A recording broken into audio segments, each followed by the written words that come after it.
Hi, everybody. Welcome to the Power to the Flower podcast. My name is Nairoby Sanchez, and I'm here with a very, very lovely special guest of mine.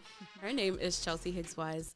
Everybody, welcome Chelsea Higgs Wise from the Marijuana Justice Organization, and it's a nonprofit out in Virginia. We're going to talk a lot about Virginia cannabis legalization and specifically what the policies have been as of late. Hi, Chelsea. Hi. Thank you so much for having me. No, I'm happy to have you. You are just a star in your own right. Everything you do is stellar. I love how you have been such a strong advocate for such a long time, and not just for obviously cannabis policy and legalization, but for Black lives and just what you do. You have a great show called Race Capital that talks a little bit about the history of Confederacy in Virginia. So before we get into that, though, I wanted to kind of just highlight a little bit of your background, and I just have some info here that I want to be able to share with folks so that they know a little bit more about you and who you are, what motivates you, but feel free to chime in at any point. Let's do it. All right. So Chelsea is a Virginian who is grateful for the village of her public school teachers that raised her. Y'all, public school, we got to, support them. She's a mother, a social worker, and a community organizer, and she's committed to unearthing Black history, to whom she firmly believes that there will be no peace without justice, okay? Chelsea was raised in Chesterfield, Virginia, and bounced from the city, to and from. She went to two different communities, both in Richmond City and went to the University of Richmond. Correct. That's right. So one of the things that I was curious about, especially in your journey, how do you feel that the social work background has really shaped not just your community organizing, but how you see that there should be a proper policy response to cannabis justice? Great question. I think it has everything to do with how I got here. As a social worker, I was trained basically in humanity, right? Okay. I mean, you got to see folks as human. Yeah. And then within that work, there were so many barriers for people to get services, to literally live, that I kept seeing these barriers come up. And I was like, this is actually not the problem of the person. It's not the problem of the family. These are policies that are too strict, too rigid, not actually accessible. And I kept, even when we got past those barriers, all of a sudden it was some drug policy that would completely disqualify somebody. And I was a clinician, which means I was able to diagnose people. I was able to write treatment plans. Wow. And I worked with so many mothers, particularly in low-income housing, and I would see them using cannabis as a way to actually regulate their mental health. Yeah. And that's what I was there for. Yeah. So how was I supposed to be criminalizing them with cannabis while I actually see that that's a helpful tool, as well as the government and resources are also criminalizing them. So yeah. I saw people for who they are. I also saw the government for who they are.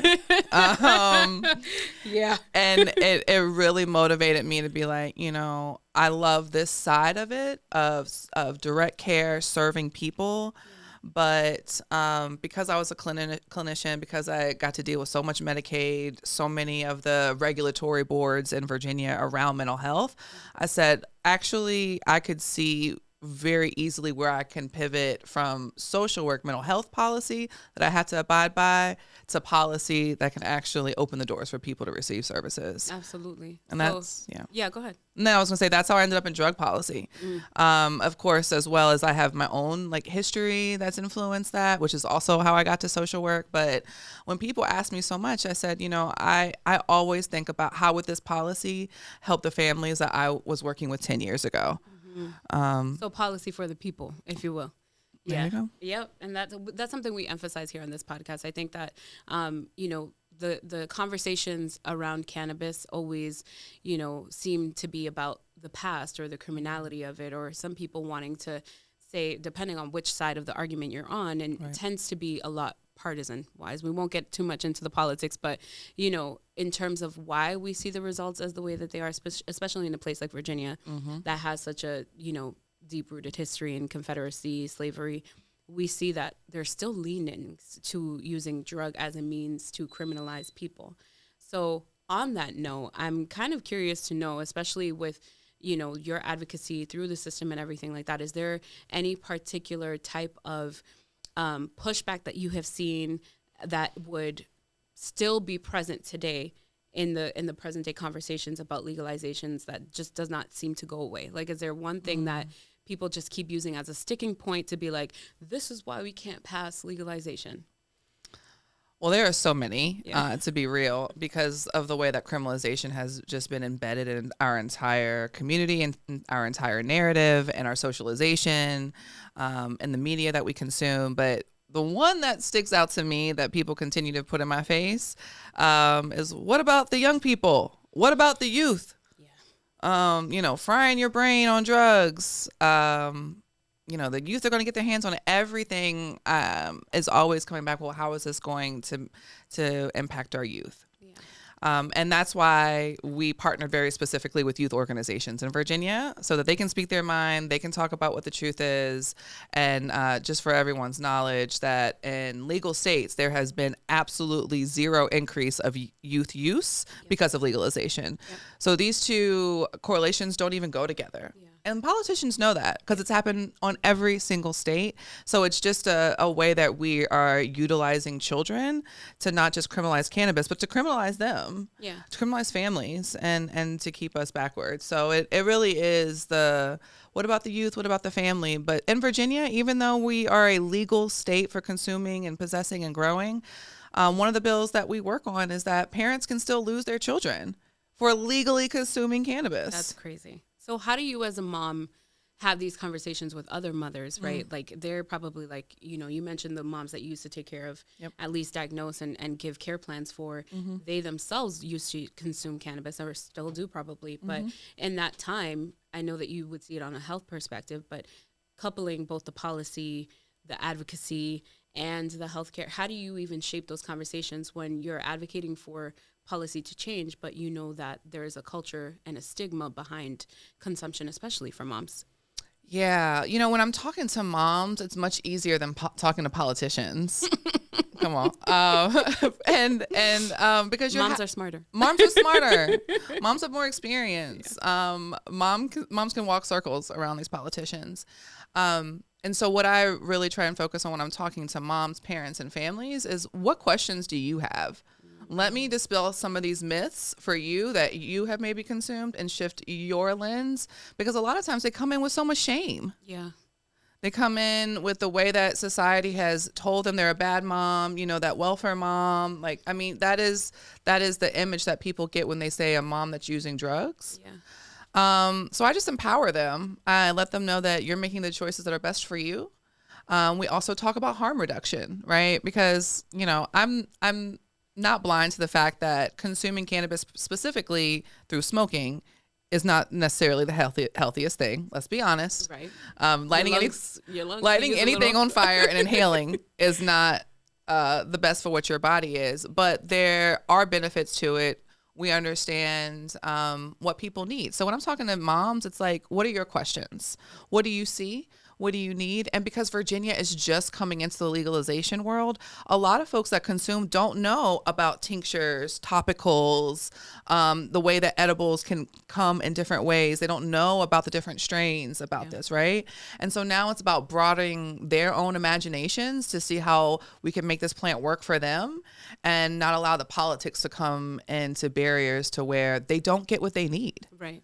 And I know that there was a recent shop owner in Virginia. Yes. Right? And I don't want to butcher the name of the business, but I know that this shop owner is now facing like 160 years behind bars for just doing a little bit of that education and even selling some of that as well. Right. But the complexities, why I find Virginia to be so interesting, and we'll talk about that individual, and you can shed light on that too, but what I find so interesting and so complex is that Virginia is actually a legal state, right? Legal. Yeah. But legal in the sense that, you have, you're able to carry at least 1 ounce of marijuana on you. That is not, you won't be criminalized for that, but that's new as well. Correct. You're also able to grow 4 pounds, or not pounds, but 4 plants in your own home. And you can have that, but you can't distribute it, but you can share it amongst friends. Correct. So There was a similar situation in DC where there was like a little bit of a gifting, a little gift program, if you will. Like you get this and I'll share it with you, whatever. But just to kind of skirt in that gray area. But because this is so gray, to your point, people don't really know. Like, I can dose this way, or I can take an edible this way, and this is something that's still consumable. So when we're talking about the complexities of this industry, how does that make it for you when you're doing the advocacy? Like, does that make it more a little bit complex for you to explain to folks, or how do you even go about that? Because people are just like, but I thought it was legal. Yeah. I really talk about what happened in Virginia in 2021 is that we removed a lot of the criminality. We have yet to provide the access that we need to the plant. So that's why we don't have dispensaries. We don't necessarily have these different products out there. But you can literally have an ounce of marijuana in your hand in front of a cop legally. I don't suggest this, but you can, and you can share it, you can consume it. So right now we just removed the criminal penalties behind it. Where to get it, how to get it, right now that is still up to debate in Virginia. And when people are like, well, that's dumb, why didn't they do it? That is a conversation I still have to have with folks, because I'm gonna be really honest. I think that we did it the best way. Speak on that, because I would love to see your perspective. Yeah. Number one, if we had passed the regulation bill, which is the bill that actually opens up stores and makes it legal to buy certain products, if we had done that in 2021, I would have actually hated the market. Wow. I have learned so much in the last 4 years. Yeah. And so you're asking me, there's so much changing, so much information. Unfortunately, marijuana justice and organic justice coalitions, we're one of the only main groups in Virginia really doing this work and have our head down in policy of it. And so we were doing our best. And my background is removing the criminalization. It's stop the policing. In Virginia, 20,000 people a year were being arrested for marijuana. God. And what year was this? We just legalized in 2021. So from 1990 all the way until 2021, 20,000 people a year in Virginia. That's crazy. So obviously there's a lot to say about the criminality there. Exactly. And so that's what we had to stop. Right. And so that's why it was so important to stop there. And because we have to do this look back. We have to do this repair, because if we had done the regulation and started selling, the opportunity would not be there in the way for those criminalized that we wanted to. The public health testing wouldn't have been there. The youth support wouldn't be there. The reinvestment, the way that we understand it now, wouldn't have been there. But it was important to stop the harm. So stop arresting people. Yep. Let's expunge the records. We were able to expunge over 60,000 marijuana convictions. As you heard, those numbers don't add up to the many people that were criminalized. Right. But it was something. And when we looked back, we realized that just wasn't enough. So we've actually been able to leverage the regulation policy in order to get our folks free. Hey now, okay? You want your profit? Right. We want our freedom. You want your freedom. And that's what the negotiation is, unfortunately, in politics, right? Yeah. And big money wants profit. Government wants profit. They want that revenue. So it really is, unfortunately, us playing this game, because we need our people free. Even though they legalized in Virginia, I talked about the parental rights bill, but we also have a resentencing bill that says, what about those still locked up? What about those people in jail? What about those people on community supervision with the ankle bracelets, right? They haven't gotten their look back right now. And the government was never going to do that once they got their profit. And so when I talk about this is the right way to do this, start with decriminalization. Yes. You can really start to see the impacts of the harm and who is still left behind. Well, thank you for explaining that, because it obviously highlights the point of why we need to decriminalize first. Right. And I know that there's a lot of conversations between the executive branches, and our governor here last year in 2000, what year we are? Maybe it was 24, 23 now, but we had the governor pardon a whole bunch of folks with minor possessions and simple possessions. But the way that Virginia had done it before, the simple possessions were not so simple, right? Like you were able to, if you were caught the first time offender, you could go through this program and then get your license taken away. So it's like, what was the tagline? It was like, get caught with a joint, lose your license or something like that. It was something wild, that they put out there. So even seeing something as simple as like, if I'm smoking weed and out in public, which no consumption, right? It's no public consumption. No.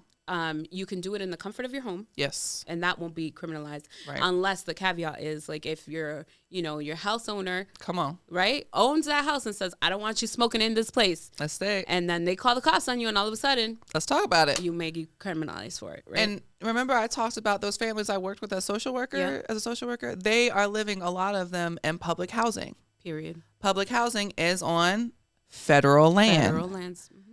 This is still absolutely prohibited in the federal space. Mm-hmm. So even though you live in Virginia, even though Virginia has legalized, if you are living in public housing, it is still 100% against the law for you to have it in your house, much less to consume it.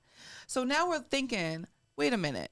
Out of those 20,000 people that are arrested every year, over half of them were black men. Over half of them were black men between the ages of 18 and 24. Oh my God. And that number also includes most of them were living in poverty. Yeah. So the same people, the same families, same young folks that are living in, our most affordable homes in the city, in the state, are now the people that are still the most criminalized. Yep. And that opens up to potential felony charges, right? Girl. Mm-hmm. Talk about it. On getting a federal charge is huge. Yeah. A case I talk about a lot just to kind of show people the impact of federal law is, unfortunately, a few years ago, we had a mother that made national news because her son went to school and shot a teacher. Oh. He was 6 years old, took a gun, shot a teacher. Wow. The teacher sued the school because the school had not done their due diligence to get the child the help that he needed for like mental health, behavioral health. Okay. But the government still wanted to charge this mother with something, but there was nothing they could find. Nothing they could find to charge this mother because the gun was legal.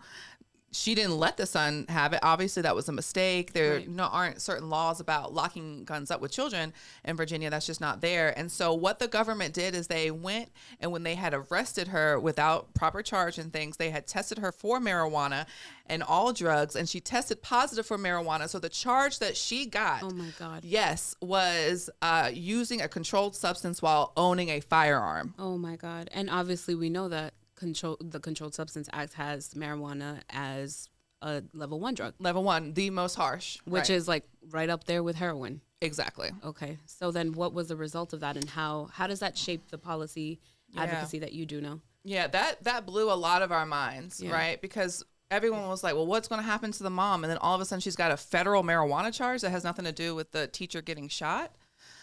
So it had us talking a lot about people that own guns. We know a lot of us and our folks own guns. Mm-hmm. A lot of us are also users. So I started to have to tell people, let's be really honest about what's going on between the contradiction of the state and the federal level.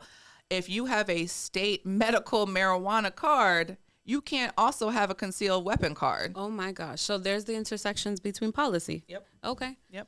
So interesting. And that's even more interesting because it's the South. So we're talking about, like, we live out here in Massachusetts up the north, you know, but the thing up here is that we have, our politics are much more democratic in the sense that, like, they tend to be anti-gun or have much more stricter gun laws.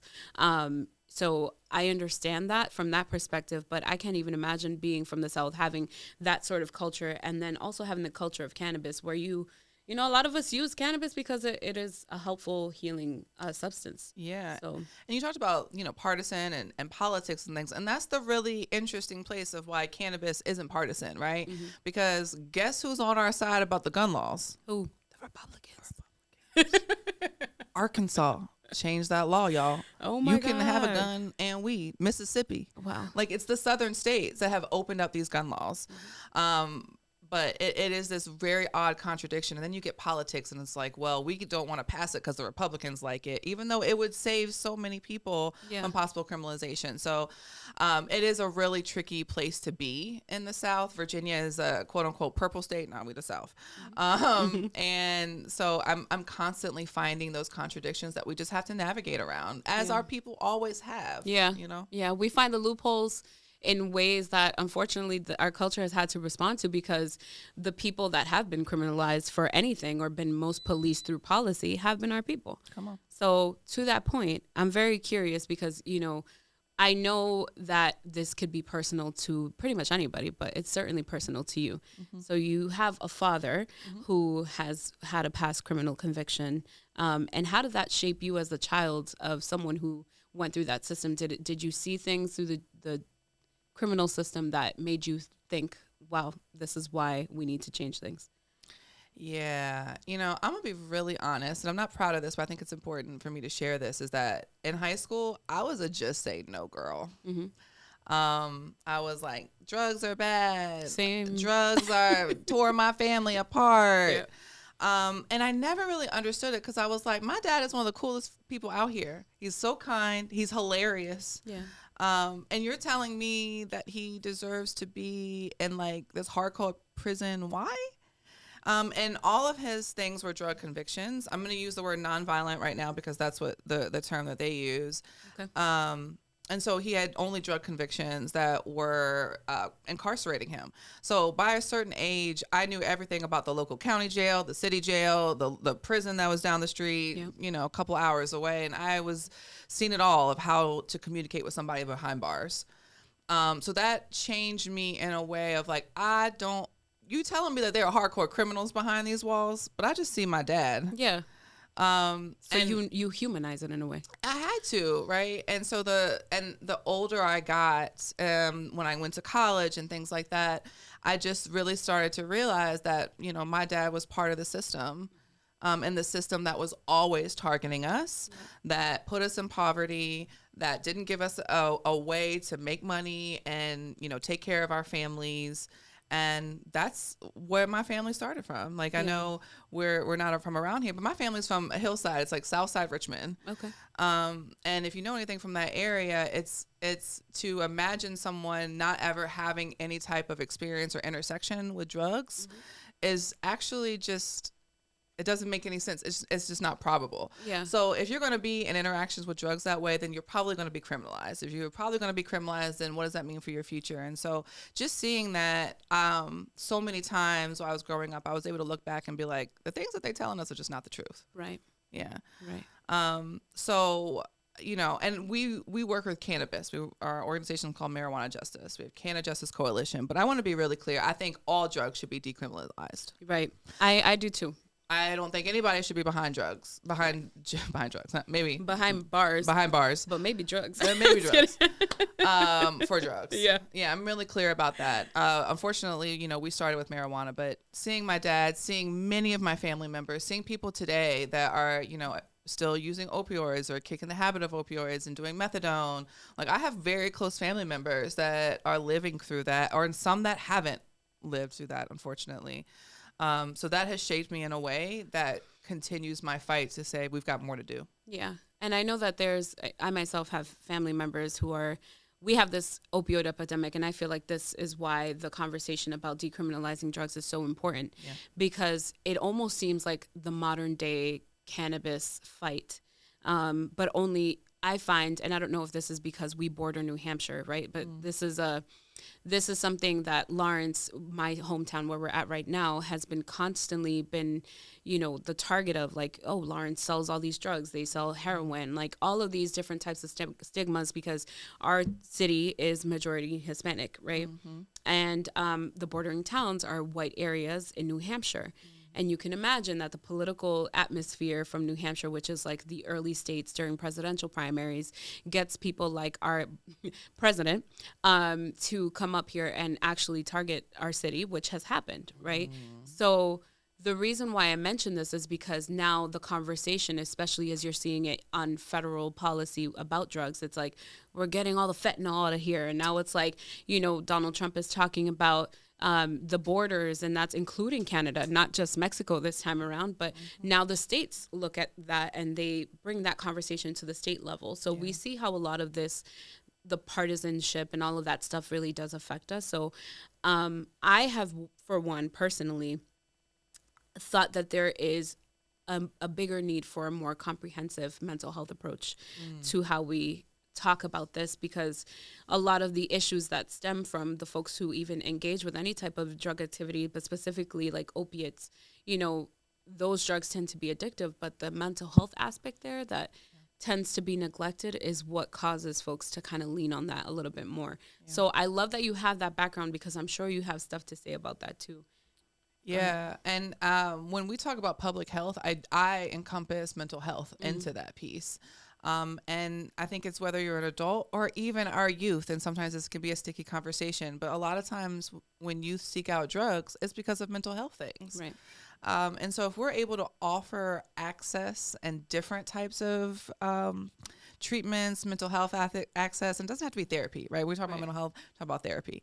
Particularly our folks, like we have many different methods to treat ourselves, whether that's traditional, in our own ways passing down. But I think we just really have to normalize asking, normalize checking in, normalize being able to verbalize about your mental health, being able to recognize it in other people.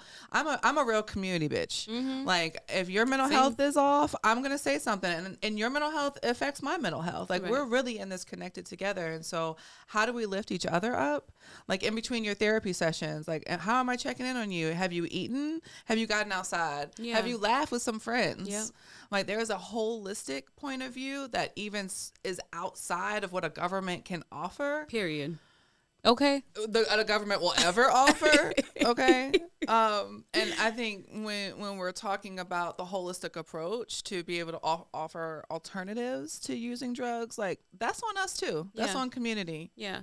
I think it's hard for people to recognize that community's much more than just like the larger people as a whole. It's literally who's in your circle. Yeah. Who's your people. Yeah. Okay. How do you tap in with your people like on a constant basis? And I love that.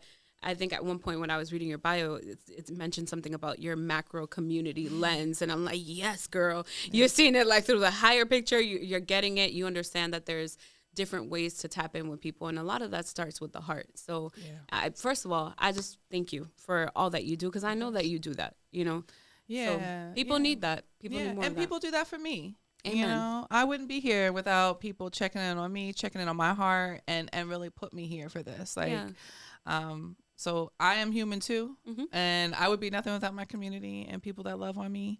So yeah, that's beautiful. Yeah.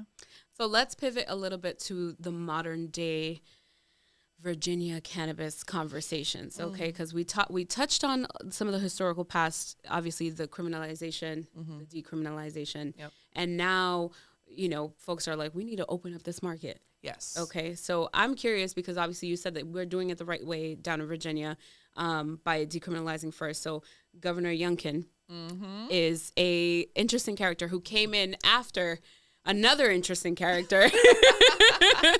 So we'll talk a little bit about the politics there. But the start of that being that we had a progressive governor who was like, yay, we'll do this. And that was the Democratic governor back in like 2019. Yeah. And progressive. And I'm going to say, you're being so sweet. And he was like, yeah, we're going to do this. The reason why he said, yeah, we're going to do this is because on February 1st of 2019. Oh my God. There was a release of his medical school yearbook. Yes, we saw. That had someone, he says it wasn't him, but someone in blackface and then someone in a full KKK robe. And crazy. And it had his name, so it was on his yearbook page. And even under his name, it said his school nickname was Coon Man. Oh my Lord. All right, so this obviously hit the news. Everybody wanted him to resign. He said nah, and then he went on this big apology tour for black people. Remember, 2019 is also the 400th year since the first Africans landed on this place. And guess where they landed? In Virginia. Period. Freed. Woo. Right? So it really was a moment that, and that's why Marijuana Justice was founded. Right. In that moment, most of us were on the Capitol protesting, being like, get your ass out of here. Yep. How in the world can you serve us if you won't even answer to this minstrel show? Yep. And so, he came around to doing it, but it's because we organized, we created a demand. Okay. We pulled out that data. And we said, if you actually want to get out of here and finish your term without an asterisk by your name, you need to do this. Yeah. This is actually what you need to do. So, people are like, oh my gosh, you were able to do it with Democratic governor. We were able to do it with leverage. Okay. We were able to do it with shame. Right. And let's be really honest, when else do we get wins? Right. When there's situations like that. We always have to leverage these things, right? Like people talk about propaganda as a bad thing. I'm like, propaganda is every day. Okay. Let's make it a joke. Let's make people laugh. Let's bring people in. But that's how we won cannabis. But and the good thing is that you're at the time, right? It wasn't just the one. It was like others. The lieutenant governor had a scandal. Then you had the AG had a scandal. I'm going trauma. Hold right. on. And I'm so sorry. I'm not trying to re-traumatize you. But you're right. It was like every day we woke up. This one got a black face. He got a black face. I got a black face. The black man lieutenant governor had many sexual assault allegations coming out. So it was like, if we ask him to resign, do we want the lieutenant governor? Nah. Do we want the AG? Damn, he got blackface too. The AG, this is a funny story that's now public. He actually called the Black Leadership Council. That's not a real thing. But he just called black folks in Virginia and put us all on a call and said, before y'all hear it in the news. Oh, my Lord. I, too, have a blackface photo. It was such a wild time, girl. But so if I were a fly on that wall, I would have been... Such a wild time. But that's our crazy. Progressive leaders. Yep. Which says a lot because obviously, again, Virginia's in the South, no shade, no tea. But, the Confederacy, all of the slavery behind it, the history. And I think that's why it makes this conversation, in some ways so rich because of the historical context of where this stems from, even just cannabis decriminalization. So there was that leverage, just like there's leverage now. And unfortunately, we are leveraging past lives. We're leveraging past, convictions. But hopefully this will bring to the fore something that, we can see policy kind of move progressively. But now, fast forward to 2025, we have cannabis back in the conversations. It was once brought up with this new governor, the governor that came to replace that past governor with all that shame, the Democratic one, Governor Youngkin, who's the governor now.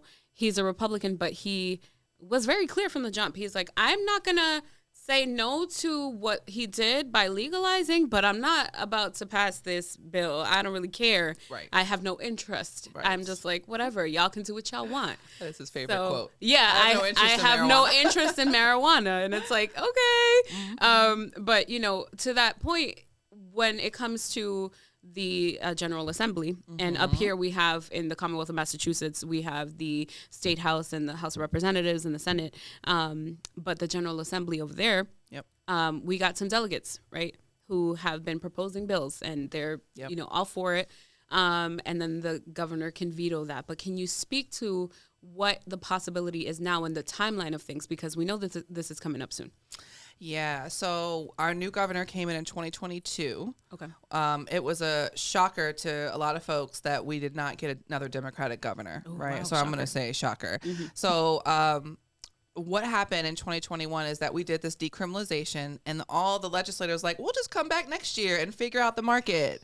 Next year we came back, we had a whole new General Assembly. The Republicans had the majority, and that was a very different conversation. Right. And so over the last couple of years, we've been proposing bills that maintain our core values, and we've been able to pick up more champions, which has been amazing. Yeah, it's been a lot of really strong wins. And congratulations. Thank you. And so last year was the first time that we were able to pass a bill in both the House and the Senate that we love. Yeah. Congrats. And it worked out so well. We had that compromise that this past session that we are like finishing up right now, we just kept the same bill. We said, we did it right. Let's just do it again. And it passed flying colors through the House of Delegates and that Virginia Senate. Okay. And so I will say both of those chambers, the delegates and the Senate, are Democrats, right? It's majority Dem.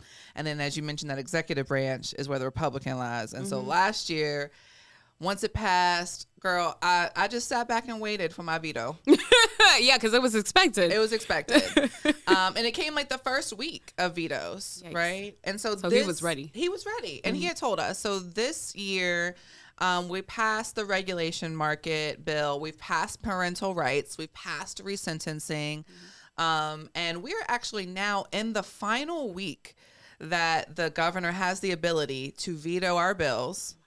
It's been crickets. Right. Fingers crossed, though. And if he says nothing, then they just automatically go into law, and it's a win. And this is so important right now because Virginia has another gubernatorial election this November. Oh my goodness. And he's up for re-election, am I right? So in Virginia, you can't run back-to-back governor.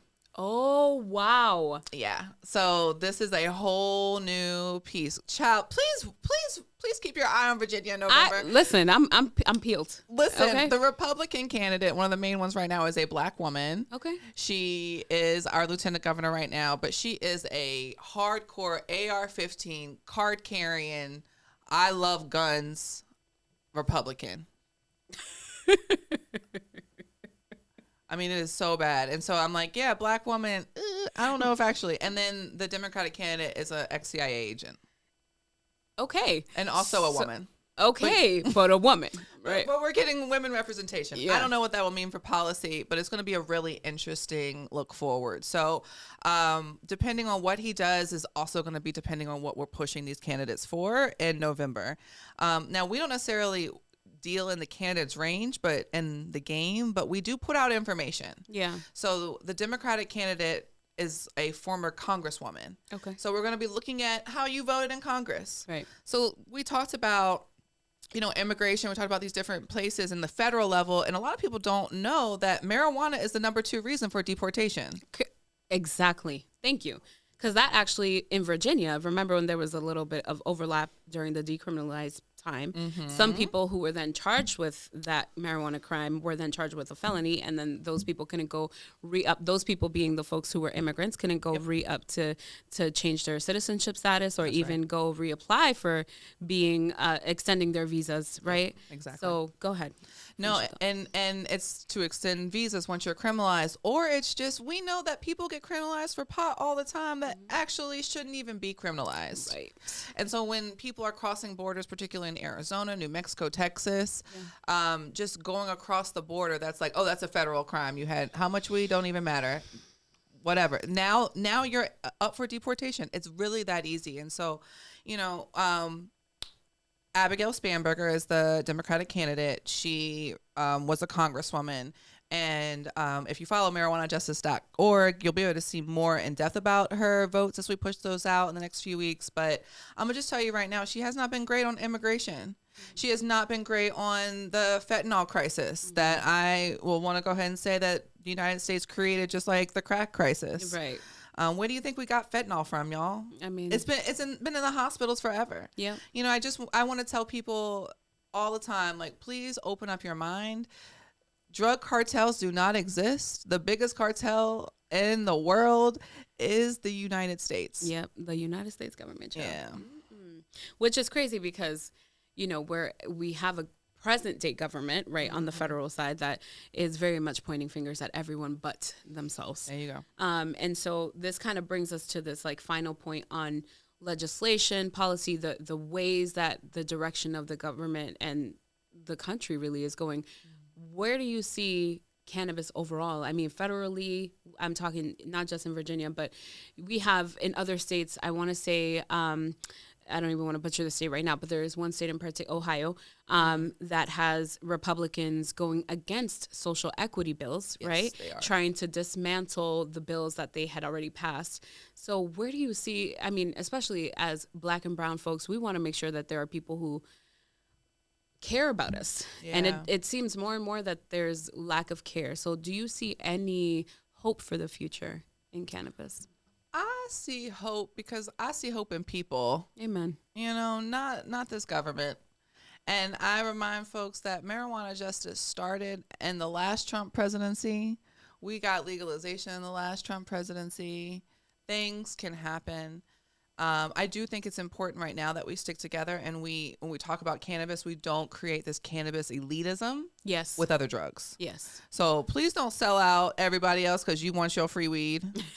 Like, that's actually crazy. It is. And people be doing it, which is wild. All the time. They be doing it. And so that's what I would like to just, put in people's heart right now, that if we're going to fight together on drug policy, then we've got to really remind ourselves that we're doing this for people. I actually hate when people say free the plant. It drives me Free the plant, free the people. You don't like free that the one. people. Just free the people, period. Because if you free the people, then you will free the plant. Exactly. You know, and we forget so much about who's actually attached to that plant when we start to just isolate that way. But yeah, I would say as we look at the federal level, whether it's descheduling, state to state. I'm watching Ohio right now. Me too. Big shout out to Kat Packer, who's been up there. We love us some Kat. We love Kat. She's been really up there doing her thing. Huge in Ohio. advocate. Yep. Huge advocate to point out the lack of social equity and how the reinvestment money is just going back to cops.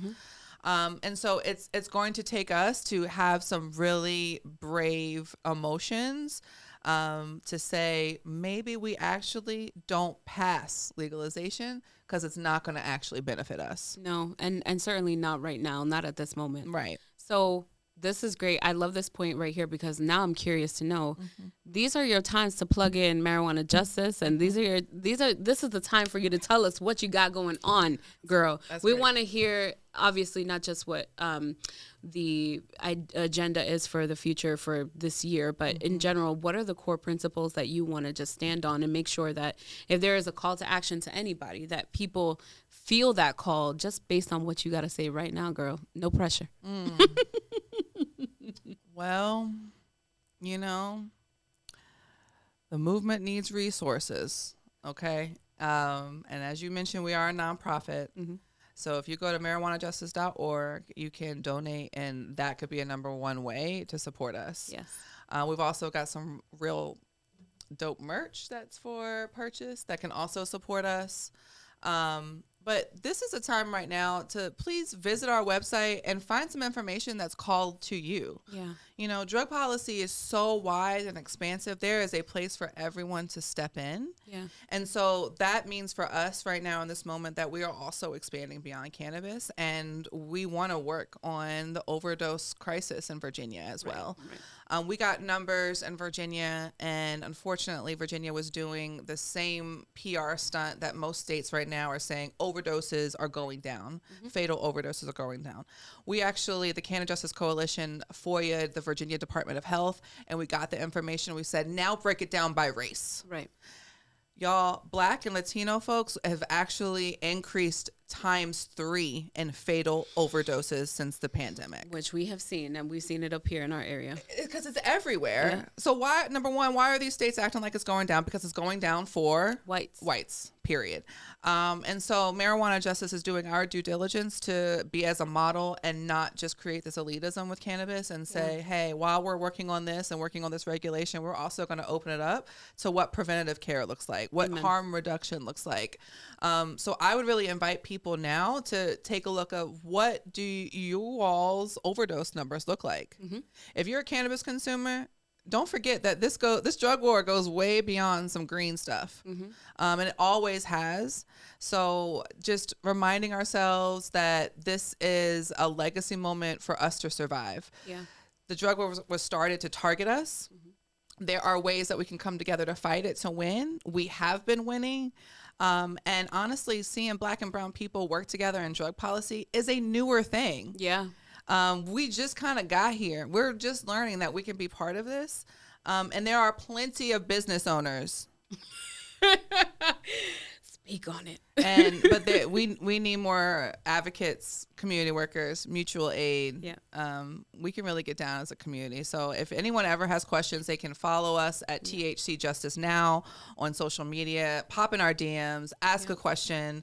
And then we're also just forever working on drug reparations. Yes, even right now, we're still talking about reparations. As we should be. As we should be. This is the moment. So we've even started partnering with cultural workers, spoken word artists. We're partnering directly, with the Writers Den down in Richmond, Virginia. Ooh, I gotta go to one of those. You do. I mean, they have monthly slam events. They have competitions. And so now they've actually integrated to be part of our campaign with drug reparations, created some dope poems to be able to recite. And we actually have a really cool event coming up at the Black History Museum. Yay! In Richmond. Oh my gosh! Okay. Yeah, on Emancipation Day, on Richmond's Freedom Day. Okay, which is April 3rd, which a lot of people do not know, even in Richmond. That's soon. It's very soon. But please just follow us because you'll see more about that project too. So I'm excited for everything that's coming, and please just follow us at marijuanajustice.org. I'm excited for you. And again, like I said, I'm such a huge fan of you and all of your work. And I think the biggest piece is the advocacy should not stop, and it should never stop until we have what we need. Yeah. Okay. And on that note too, there was, if you go onto the marijuanajustice.org website, you'll see some Know Your Rights cards. Okay. Yes. I love that because there's a lot of conversation about know your rights with regard to the immigrant community because of ICE kind of popping up and everything. But there are some know your rights cards for folks who do consume. Yes. And you should probably have that on you just in case if you ever get stopped, pulled over, whatever. Yes. And read that, memorize it so you know what your rights are. Right. That's correct. Anything else you want to say? Thank you for having me. Thank you for coming. Yeah. Massachusetts has been really great to the movement, really great to me too. So this was wonderful to come up and talk about our work a little bit too. Yeah, you a champion, girl. Give me a hug. Oh, thank you so much, girl. Thank you.